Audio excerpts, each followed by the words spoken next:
কেমন হতো যদি আমরা কোনো ইলেকট্রিক বিল ছাড়াই টিভি, ফ্যান, কম্পিউটার ফ্রিতে চালাতে পারতাম, বিদ্যুৎ ব্যবহার করতে পারতাম ওয়াইফাই রাউটারের মতো করে ওয়্যারলেস ট্রান্সমিশন পদ্ধতিতে। শুনে অবাক হলেও আমরা ঠিক এই টেকনোলজির ব্যবহার শুরু করতে পারতাম আজ থেকে প্রায় 100 বছর আগে। আর যদি তাই হতো তাহলে ভাবুন আজকের দিনে এসে মানব সভ্যতা কি পরিমাণ অ্যাডভান্স হতে পারত। স্বপ্ন মনে হলেও এই রকম প্রযুক্তির আবিষ্কার করেও টাকার অভাবে আমাদের উপহার দিতে পারেনি একজন মহৎ বিজ্ঞানী, আর তার নাম নিকোলা তেসলা।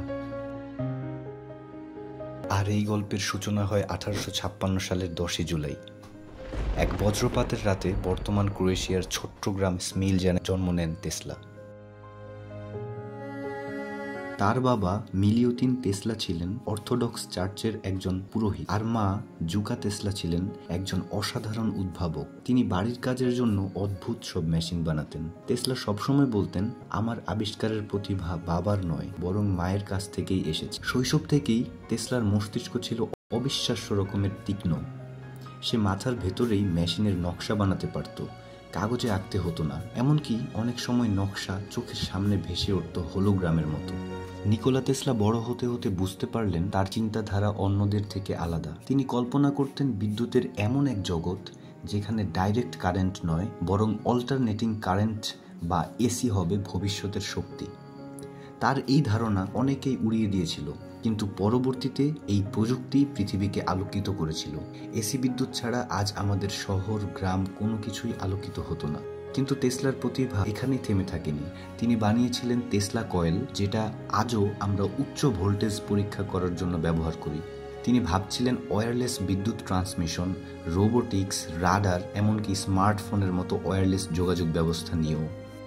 সাল 1901 তেসলা শুরু করেন তার জীবনের সবচেয়ে বড় প্রজেক্ট, ওয়ার্ডেন ক্লিফ টাওয়ার। তার বিশ্বাস ছিল পৃথিবীর চারপাশে বিদ্যুতের মতো এক অদৃশ্য শক্তি ঘুরছে, যেটাকে ব্যবহার করলে বিনা তারে পুরো বিশ্বকে বিদ্যুৎ দেওয়া সম্ভব। তেসলার অনুপ্রেরণা এসেছিল মিশরের রহস্যময় পিরামিড থেকে। তিনি মনে করতেন পিরামিড আসলে শুধু সমাধি নয় বরং এক ধরনের শক্তি সংগ্রাহক যন্ত্র।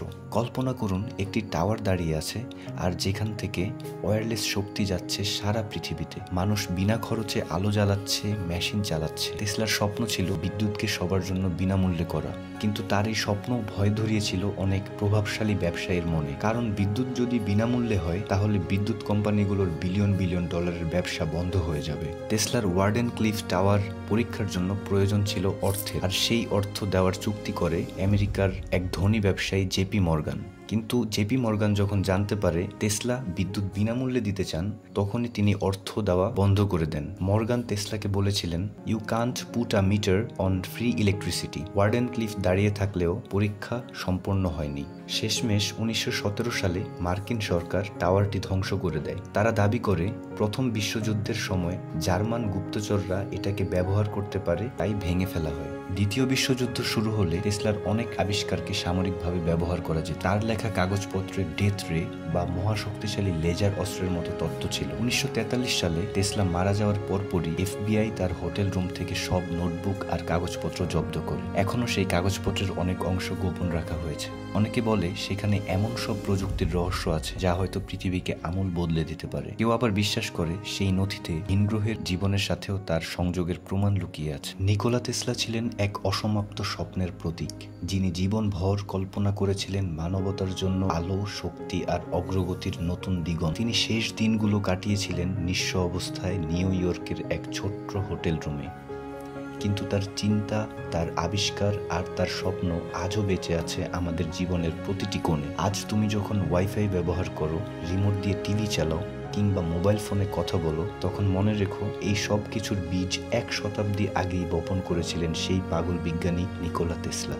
তেসলা আমাদের শিখিয়েছেন অসীম স্বপ্নই একদিন আলো হয়ে জ্বলে ওঠে। যদি তেসলার জীবন আর তার আবিষ্কারগুলো তোমার ভালো লেগে থাকে তবে অবশ্যই লাইক, শেয়ার করো আর আমাদের চ্যানেলটি সাবস্ক্রাইব করে পাশে থেকো। দেখা হবে অন্য কোনো ভিডিও, নতুন কোনো রহস্য নিয়ে। সেই পর্যন্ত ভালো থেকো, সুস্থ থেকো। ধন্যবাদ।